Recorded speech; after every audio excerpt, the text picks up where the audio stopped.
ఈ వర్షానికైతే డోర్ మ్యాట్లు డోర్ చూస్తే అసలు కాలు కూడా పెట్టబుద్ధి అవుతలేదు. ఫస్ట్ అయితే డోర్ మ్యాట్లు ఎక్కువ పిండేసుకోవాలి, ఇంకా అదే అనుకున్నాను. డోర్ మ్యాట్లు వండుకోవాలి, అలాగే కిచెన్ టవల్స్ అవి కూడా. ఈ 4 రోజుల వర్షానికి ఇల్లు అంతా చెమ్మగా ఉందన్నమాట. అసలు ఎక్కడ కాలు పెట్టాలన్నా కూడా పిచ్చిలేసిపోతుంది నాకైతే. వర్షం పడకుంటే పడలేనన్న బాధ, వర్షం పడితే పడుతుందన్న బాధ, ఇదే ఉంటుంది. అందుకని ఫస్ట్ అయితే డోర్ మ్యాట్లు, ఆ కిచెన్ టవల్స్ కొన్ని వేడి నీళ్ళలో నానబెడితే కొంచెం తెల్లగా అయిపోతాయి అన్నమాట.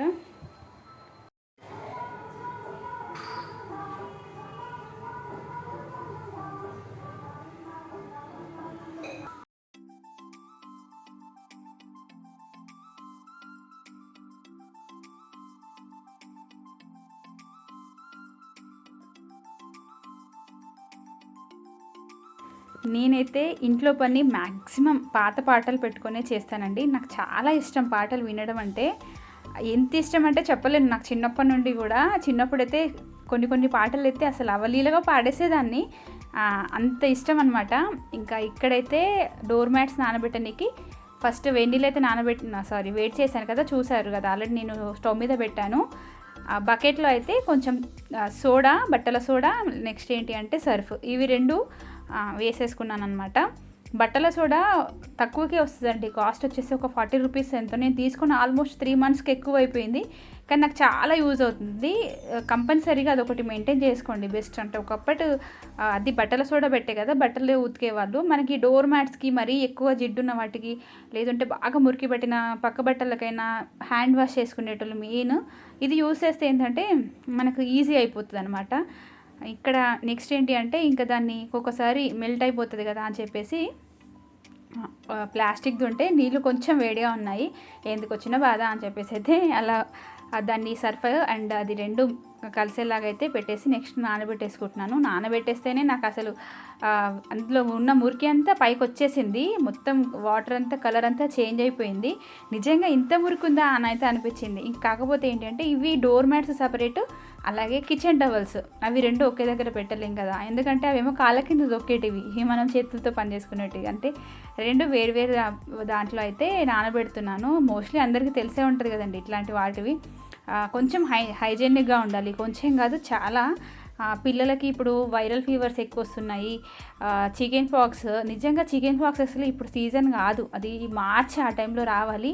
బట్ ఇప్పుడే వచ్చేస్తుంది. ఎంతో లాస్ట్ ఇయర్ మా పాపకు కూడా అట్లానే వచ్చింది. ఇప్పుడు నేను ట్యూషన్ చెప్పిన ఒక అమ్మాయి కూడా అలానే వచ్చింది. నాకు అర్థం కాలేదు అసలు ఏ టైంలో ఏమొస్తుందో అని.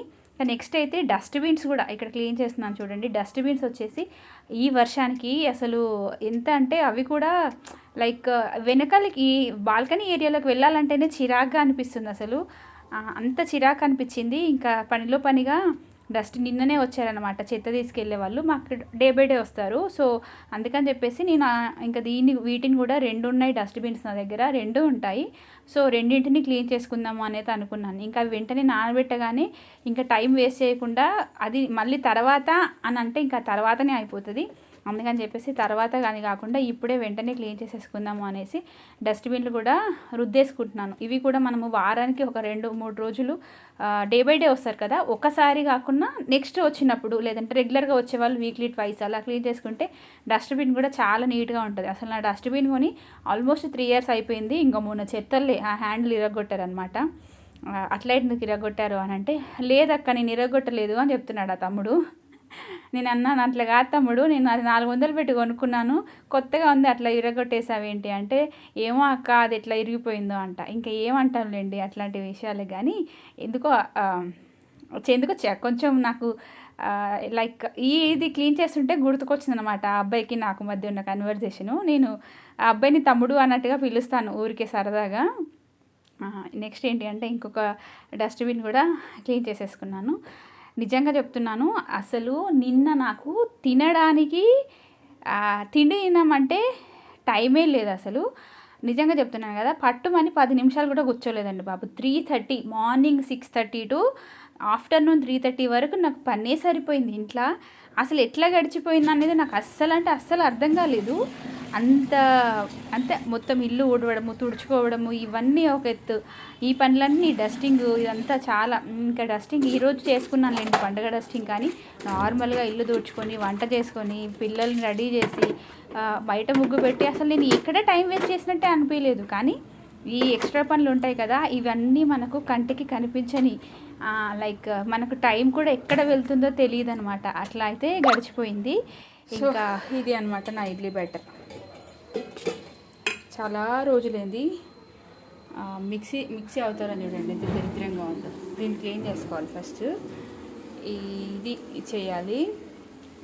నెక్స్ట్ పిల్లలకు పెడితే సగం తిని సగం ఇక్కడ పెట్టేసి వెళ్ళింది. ఇది నాతోటితే కాదు, ఇంక ఇది డస్ట్బిన్లోకి వెళ్తుంది అనమాట. తిండి లేని వాళ్ళు లేక ఏడుస్తుండే, ఉన్న వాళ్ళం ఉండేడుస్తామన్నమాట. ఫ్లడ్స్ వచ్చి ఒక దగ్గర మునిగిపోతుంటే మన వాళ్ళకేమో తినడానికి చేతని కాదు అస్సలు. ఇప్పుడైతే ఇడ్లీ పెట్టుకోవాలి. ఇక్కడ నెక్స్ట్ అయితే మళ్ళీ హాల్లోకి వచ్చాను. ఆల్రెడీ కొన్ని బట్టలు అయితే మడత పెట్టాను. ఎప్పుడు టైం ఉంటే అప్పుడు బట్టలు మర్చేసుకోవడం చాలా ఇంపార్టెంట్ అండి. అలాగే సోఫా క్లీనింగ్ కూడా డస్టింగ్ చేస్తున్నాను అనమాట. జస్ట్ నార్మల్గా డీప్ కాకుండా నార్మల్ డస్టింగ్, రెగ్యులర్గా చేసే డస్టింగ్ అండి ఇది.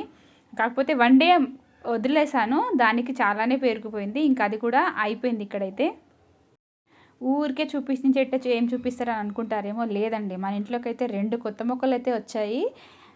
చూసారా గులాబీ చెట్టు, ఇది తీసుకొచ్చి కూడా ఒక 20 రోజులు అవుతుంది అనుకుంటా. వరలక్ష్మి వ్రతం ముందే తీసుకొచ్చారు. మా పిల్లలు మా వారు వెళ్ళి నర్సరీలో తెచ్చారనమాట. బట్ చిగుర్లు వస్తే అసలు ఎంత హ్యాపీ అనిపిస్తుందో కదా. దట్టు గులాబీ చెట్టు. కాకపోతే ఏంటో గులాబీ చెట్టు తొందరగానే ఎండిపోతుందండి. అది దానికి ఏమైనా టిప్స్ ఉంటే మాత్రం నాకు ప్లీజ్ కొంచెం ఎవరైనా ఈ చెట్టు పెంచుకునే వాళ్ళు టిప్స్ ఉంటే ఏమైనా షేర్ చేయండి. ఎందుకంటే నేను యూట్యూబ్లో చూసి చాలా ఫర్టిలైజర్స్ కానీ ఇలా వేసినా కూడా నాకు ఎందుకో అది బ్రతుకుతుంది అని అనిపించట్లేదు. ఒక ముగ్గు కూడా వేసింది. ఇక్కడైతే ఇంకా గన్నేరు చెట్టు కూడా తీసుకొచ్చామన్నమాట. ఇది కనీసం ఒక 1 ఇయర్ తర్వాత నేను పువ్వులు వస్తుందేమో అని ఒక చిన్న ఆశ. ఇంకా నాకు మంచి సంతోషకరమైన విషయం ఏంటి అంటే, నా చెట్టుకు ఒక్క పువ్వు పూసినా కూడా ఫుల్ హ్యాపీగా ఫీల్ అవుతా. ఈ ఆరెంజ్ కలర్ ఫ్లవర్స్ ఇవి ఇప్పుడే వస్తున్నాయి. ఈ చెట్టు పేరేంటో నాకు తెలియదండి. తెలిస్తే మాత్రం కామెంట్ బాక్స్లో కామెంట్ చేయండి. దానికి కూడా ఎక్కువ పువ్వులు రావాలంటే ఏమయ్యాలో అంటే పేరు తెలిస్తే కనీసం సెర్చ్ చేసేదాన్నేమో. బట్ ఆ పేరు కూడా తెలియదు నాకు. చూడాలి. పువ్వులు అయితే ఎక్కువ రావాలి, ఎందుకంటే అది చాలా 3 ఇయర్స్ నుంచి అయితే పెంచుతున్నాను ఆ చెట్టుని.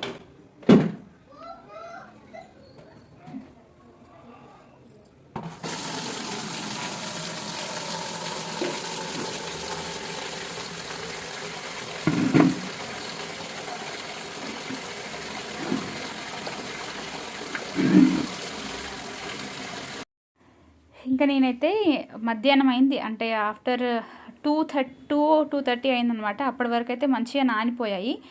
మిషన్లో వేద్దాం అనుకున్నా, అంటే ఎండ కొట్టకపోతే మిషన్ ఎందుకంటే ఆరవు, మళ్ళీ స్మెల్ వస్తుందేమో అని ఇంకెండైతే వచ్చేసింది. ఏదైతే అదైంది. ఎండ కొడుతుంది కదా, దట్టు 3 డేస్ నుంచి వర్షాలు నాన్ స్టాప్గా పడుతున్నాయి కాబట్టి కొంచెం గెరివిస్తుందేమో వాన అని చెప్పేసి ఇంకా నేనైతే చేతితోనే ఉతుకుతున్నాను. ఇక్కడ ఏంటంటే ఫస్ట్ నేను కిచెన్ టవల్స్తో స్టార్ట్ చేస్తాను అనమాట. జనరల్గా 3 లేకపోతే నేను చేతులు తుడుచుకునే వాటితోటి 4 ఉంటాయి టవల్స్. బట్ నేనైతే ఇక్కడ ఫస్ట్ అయితే 3 అయితే నానబెట్టేసుకున్నాను. అలాగే డోర్ మ్యాట్స్ కూడా 4 ఉంటాయి. ఆ 4 నానబెట్టేసుకున్నాను. ఇంక ఇవైతే వాష్ చేస్తున్నాను. యాక్చువల్గా మనకి ఇక్కడ ఎట్లాంటి ఇంత తక్కువ రెయిన్స్, ఏదో కొంచెంగా ఉన్న రెయిన్స్కే మనం ఇంత అల్లాడిపోతే అటు విజయవాడలో అక్కడ వచ్చిన ఫ్లడ్స్, ఖమ్మంలో అసలు అది చూస్తే అయితే చాలా అంటే చాలా బాధాకరంగా ఉందండి. నిజంగా ప్రకృతి వైపరీత్యము అంటే అసలు అన్ఎక్స్పెక్టెడ్గా ఎవ్వరము ఎంత కోట్లు ఉన్నవాడైనా ఎంత బీదవాడైనా సరే చివరికి ఒకే దగ్గరికి చేరుతారు అనైతే అనిపిస్తుంది అనమాట. నేను నిజంగా అసలు అట్లాంటి వార్తలు పెట్టట్లేదు. నిజంగా చెప్పాలంటే నాకు అనిపిస్తుంది అక్కడలా జీవిస్తున్న వాళ్ళు ఒక్కొక్కసారి అనిపిస్తుంది ఒకసారి నా ఆంధ్రాకి వెళ్ళాలి, అది చాలా బాగుంటుంది కదా క్లైమేట్, అక్కడ బీచ్లు కానీ అక్కడ చూడాల్సినవి చాలా బాగుంటాయి కదా అని అనిపిస్తుంది. కానీ ఇట్లాంటి సిచ్యువేషన్ వచ్చినప్పుడు అనిపిస్తుంది అబ్బా వాళ్ళు ఇట్లాంటిది అనుకోని సంఘటనలు ఏమైనా జరిగినప్పుడు వాళ్ళకి ఎంత పెద్ద బాధ అది. పిల్లలకి నార్మల్గా వైరల్ ఫీవర్ వస్తుందంటేనే 2-3 రోజులు మనం ఇంట్లో ఉంచుకొని బయటికి పంపించకుండా చూసుకుంటాం కదా, అట్లాంటిది వాళ్ళు మొత్తం నీళ్ళల్లోనే ఉండి దట్టు మురికి నీళ్ళల్లో తినడానికి తిండి లేకుండా తాగడానికి నీళ్లు లేకుండా అసలు చాలా అంటే చాలా బాధ. అంటే మనము చేయాల్సింది ఏమీ లేదు కానీ అది అంతే ఇంకా చేతులతో చేసుకున్నామా. ఇక్కడ మన సిటీలో కూడా చాలా మటుకు నీళ్ళల్లో మునిగిపోతున్నాయి. ఇది 100కి 200% తెలిసి చదువుకున్న వాళ్ళమైనా కూడా, అన్నీ తెలిసిన వాళ్ళమై కూడా రేపటి భవిష్యత్తుకి ఏముంది అనేది ఆలోచించకుండా అయితే చేస్తున్నామండి. ఇది 100కి నేనైతే అదే అనుకుంటాను. రేపటి తరానికి ఏమిస్తాము అని అంటే ఇంకా ఎంత నరకం చూస్తారో వాళ్ళు ఫ్యూచర్‌లో అని అనిపిస్తది. నిజంగా పిల్లలు అట్లా అనిపిస్తుందనమాట ఈ రోజులలో. బట్ మ్యాక్సిమం మనం కూడా మనకు ఎంత చేతనైతే అంటే మనం ఎక్కడన్నా ప్లేస్ కొనుక్కోవాలన్నా, లేదంటే ఏదైనా ఒక ప్లాస్టిక్ కవర్ వాడాలన్నా, ఏదైనా సరే ఒక కంటైనర్ యూజ్ చేయాలన్నా కొంచెంలో కనీసం ఏమంటే మనకు డబ్బులు లేవు, ఇది తక్కువగా వస్తుంది కాబట్టి ఇది కొని పడేసుకుందాము. లేదు అంటే ఒక బ్యాగ్ ఒకటి పట్టుకెళ్తాడు షాప్‌కి.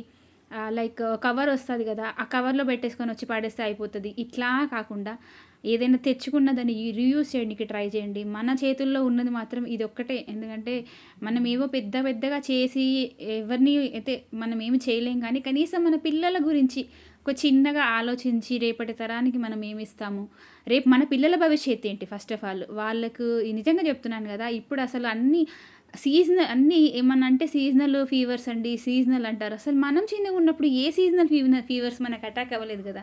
సో ఇప్పుడు ఇట్లా ఉంది, ఇంకా ఆఫ్టర్ 10 ఇయర్స్ ఎలా ఉంటుంది, ఆఫ్టర్ 20 ఇయర్స్ ఎలా ఉంటుంది. మనము మన పిల్లలకి ఏది చెయ్యలేని స్థితిలో ఉన్నప్పుడు వాళ్ళ పరిస్థితి ఏంటి. అసలు ఇదంతా ఆలోచిస్తే ఒక్కసారి మైండ్ బ్లాక్ అయిపోతుంది. సో మన వంతుగా మనము ఏదో ఒకటి అంటే చెయ్యాలి. నిజంగా చెప్పాలంటే అది మన ఇంట్లో నుండే స్టార్ట్ అవ్వాలి. దట్టు ఒక హోమ్ మేకర్, హౌస్ వైఫ్ కానీ, వర్కింగ్ ఉమెన్ కానీ మన దగ్గర నుంచే స్టార్ట్ అవ్వాలి అనేది నేను మనస్ఫూర్తిగా కోరుకుంటున్నాను. ఈ వీడియోలో నాకు ఎందుకో చెప్పాలి అని అయితే అనిపించిందండి. మీరు ఎవరైనా కనెక్ట్ అయితే మాత్రం కంపల్సరీగా కామెంట్ చేయండి. అంటే ఇట్లాంటి విషయాలకు ఎంతమంది కనెక్ట్ అవుతారు అని ఒక చిన్నగా ఒక అవేర్నెస్ లాగా అంతే. దీన్ని బట్టి మనం ఎందులో ఒక్కరో ఇద్దరమో మనలో మనమే మారినా పర్వాలేదులేండి, కానీ కొంచెంలో కొంచెం అన్నా బెటర్ అవుతాం కదా అన్నైతే షేర్ చేస్తున్నాను. ఇంకా చూసారు కదా అసలు ఎంత మురికెళ్ళిందో, చాలా మురికెళ్ళింది. 1 వీక్కి నేను వరలక్ష్మి వ్రతం చేసుకున్నప్పుడు వేశాను, అంతే తీస్తూనే ఉంటాను రెగ్యులర్గా. అయినా కూడా చాలా మురికి. నాకు అనిపించింది ఇది తొక్కి మళ్ళీ మేము ఇంట్లోకి నడిస్తే అది ఎంత ఉంటుందని. దట్టు నాకు ట్యూషన్ పిల్లలు వస్తారు, వాళ్ళకి నేను అందుకే చాలా అంటే చాలా నీట్గానే చాలా అంటే నాకు ఉన్నంతలో ఇది నీట్నెస్ అని అంటే ఇట్లా అని అనుకుంటే పిల్లలకి ఎఫెక్ట్ అవ్వద్దు. ఎందుకంటే వాళ్ళు వాష్రూమ్స్కి వెళ్తుంటారు. సో దట్ అందుకే రెగ్యులర్గా నేను బాత్రూమ్ క్లీన్ చేయడం కానీ, పిల్లలు వెళ్ళగానే వాటర్ మళ్ళీ పోయడము, ఇట్లాంటివన్నీ చేస్తానన్నమాట. వాళ్ళు ట్యూషన్ పిల్లలు అయినా సరే నా దగ్గర లిమిట్స్ అంటే వాళ్ళు ఏది చేసినా కూడా ఇది చేయకూడదు, అది చేయకూడదు, ఇట్లా ఏమీ ఉండదు. నా పిల్లలు ఎంతో ఆ పిల్లలు కూడా అంతేలాగా చూసుకుంటాను అనమాట. దట్టు ఈరోజు టీచర్స్ డే కదా, ఐ మీన్ నేను ఒక 10 మందికి ఒక మంచి చెప్తున్నాను అన్న ఫీలింగ్ అయితే నాకు పొద్దున్నుండే అనిపిస్తుంది. నేను మ్యాక్సిమం వాళ్ళకి చదువు కంటే ఎక్కువ మోరల్స్ నేర్పిస్తాను. ఎందుకంటే నేను చదువుకున్న స్కూల్లో నాకు టీచర్స్ అదే నేర్పించారండి. అంటే వాళ్ళకు రెస్పెక్ట్ ఎలా ఇవ్వాలి ఏంటి అనేది కొంచెం నాకు నా గురువులు చెప్పారు, నా తల్లిదండ్రులు చెప్పారు. నాకు చదువు చెప్పిన నా గురువులు ఇంకా నాకు గుర్తే ఉన్నారు. దట్టు నేను స్కూల్లో నేర్చుకుంది చాలా అంటే చాలా ఎక్కువ అనమాట. వాళ్ళకి ఎప్పుడు రుణపడి ఉంటాను. నేను ఏ ఒక్కసారిని కానీ, ఏ ఒక్క టీచర్ని కానీ ఇంతవరకు నేను మర్చిపోలేదు. నేను నా స్కూలింగ్ ఆల్మోస్ట్ 20 ఇయర్స్ అయినా కూడా ఎవరిని మర్చిపోలేదు. అంత ఒక మంచి స్కూల్లో నన్ను చేర్పించారు మా నాన్న. అట్లా నేను అక్కడ నేర్చుకుందే నేను ఇక్కడ ఇప్పుడు ఇంప్లిమెంట్ చేస్తున్నాను. నాకు నిన్న ఒక పాప హాస్టల్కి వెళ్తున్నాను అని వచ్చి 8th క్లాస్ అమ్మాయి నా దగ్గర ట్యూషన్లో జాయిన్ అయ్యి జస్ట్ ఒక 3 months అవుతుంది అంతే. లిటరల్లీ ఏడ్చేస్తుంది తను నా దగ్గర నుంచి వెళ్ళిపోతున్నానని. నాకు బాధేసింది, కానీ వాళ్ళు వాళ్ళ ఇంట్లో పరిస్థితులను బట్టి ఆ అమ్మాయిని హాస్టల్లో వేద్దామని అనుకున్నారు. ఇంకా నేను కూడా బాధపడితే తను ఇంకా హర్ట్ అవుతుంది అని అనిపించేసి, ఇంకా తనకి కొంచెం నా మనసులో బాధ అనిపించినా కూడా అలా కనెక్ట్ అయిపోతారనమాట పిల్లలు నాకు. సో బాధ అనిపించినా కూడా ఇంకా సరేలే నాన్న జాగ్రత్తగా ఉండు అని చెప్పేశాను, కానీ చాలా బాధేసింది. ఇంకా ఇక్కడైతే ఆల్మోస్ట్ ఇంకా నా పనులన్నీ అయిపోయాయి. ఇంకా నెక్స్ట్ బకెట్. ఇది మొన్న ఒక్కరోజు నేను క్లీనింగ్ వీడియో పెట్టానండి, బకెట్స్ క్లీనింగ్. అప్పటి నుంచి అనుకున్నాను ఇవి కూడా ఎప్పుడు అంటే అప్పుడే రుద్దేసుకోవాలని, పనిలో పనిగా ఇంకా ఇది కూడా రుద్దేసుకున్నాను. సబ్బుతో ఒక్కసారి రుద్దుకుంటే బకెట్ అయితే తెల్లగా అయిపోయింది. ఈ వీడియోలో మీకు చాలా అంటే చాలా విషయాలు కనెక్ట్ అవుతాయి చూడండి. అంటే ఎలా పనులు చేసుకోవాలి ఏంటి అంటే కొంతమందికి తోయదు, నిజంగా నాకు కూడా తోయదు ఒక్కొక్కసారి. బట్ ఒక్కొక్కసారి ఇంట్రెస్ట్గా ఉంటే మాత్రం చాలా పనులు చేసుకుంటాను, చాలా తక్కువ టైంలోనే ఎక్కువ పనులు చేసుకుంటాను, రోజంతా బాగా యూటిలైజ్ చేసుకుంటాను అనమాట. అందుకని 2 బకెట్లు ఉంటే ఈ బకెట్ ఆల్రెడీ ఇరిగిపోయింది, అయినా సరే వాడుతున్నాను అనమాట. ఎందుకంటారా, ఎందుకు డబ్బులు వేస్ట్ చేయడం, అది ఒక ప్లాస్టిక్, అది మొత్తం ఇరిగేదాకా వాడుతానని అయితే ఫిక్స్ అయిపోయాను. ఇంకా వంగి ఈ పనులు అనేవి ఇట్లా కూర్చొని చేయడం, వంగి చేయడం వల్ల ఒక్కసారి నన్ను నడుమైతే టింగుమన్నది నిజంగా చెప్పాలంటే. సో అప్పుడప్పుడు వీక్లీ వన్స్ ఆర్ ట్వైస్ మనం ఇట్లాంటి పనులు చేసుకుంటే మాత్రం మనకి బాడీకి చాలా ఎక్సర్సైజ్ అవుతుందని నిజంగా చెప్తున్నాను. నాకైతే అదే అనిపించింది. సో ఇదండి ఈరోజు వీడియో అయితే. మీకు ఎలా అనిపించింది అనేది నాకైతే కామెంట్ బాక్స్లో అయితే కామెంట్ చేయండి. అలాగే మన ఛానల్లో కనుక ఎవరైనా ఫస్ట్ టైం మన ఛానల్ని చూస్తున్నట్టయితే ప్రీవియస్ వీడియోస్ కూడా చూడండి. అవి మీకు నచ్చినాయి అనుకుంటే మాత్రం ఛానల్ని సబ్స్క్రైబ్ చేసుకోండి. అలాగే వీడియోకి అయితే లైక్ ఇవ్వండి, ఎందుకంటే మీరు ఇచ్చే లైక్స్ నాకు చాలా మోటివేటివ్గా ఉంటుంది. అండ్ దట్టు మీకు ఇప్పటి నుంచి కొంచెం క్లియర్గా నీట్గా వీడియోస్ తీయడానికైతే ట్రై చేస్తాను. ఇక్కడ చూసారు కదా డస్ట్బిన్స్ అయితే ఇంకా బయట పెట్టేసుకున్నాను. మెరిసిపోతున్నాయి అబ్బా, నిజంగా చెప్పాలంటే తల మెరిసిపోతున్నాయి. సో డస్ట్బిన్ల క్లీనింగ్తో సహా అయిపోయింది. ఇంకా మొత్తానికైతే ఇది వచ్చేసి కవరు, నా దగ్గర ఒక పెద్ద కవర్ ఉంటే ఈరోజు చెత్తవి డబ్బాలు కడగాలని చెప్పేసి అందులో అయితే చెత్త అంతా వేసేసుకున్నాను. ఇంకా నెక్స్ట్ డోర్ మ్యాట్లు అయితే చూసారు కదా తెల్లగా అయిపోయాయండి, చేతో పిండినా కూడా ఫుల్ సాటిస్ఫైడ్ అనమాట. సో ఫ్రెండ్స్ ఇది అండి ఈరోజు వీడియో, మీకు నచ్చిందని అనుకుంటున్నాను. Thank you so much for watching this video. See you in another video. Tata.